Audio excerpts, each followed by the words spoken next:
corto. Ancora per il capitano che serve un compagno, la conclusione da fuori, arriva il gol del pareggio, risponde subito l'Italia dopo 2 minuti di gioco, 1 pari.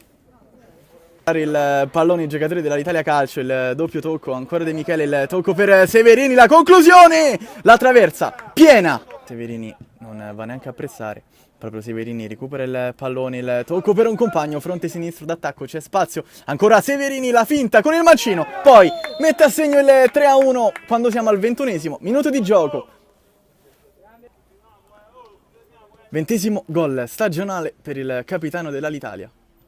In possesso di palla si fa vedere Severini, riceve Severini dalla lunga distanza, il pallone che rimbalza proprio davanti a Rauch, poi la blocca in due. Severini, cambio di gioco straordinario di Severini, incredibile giocata.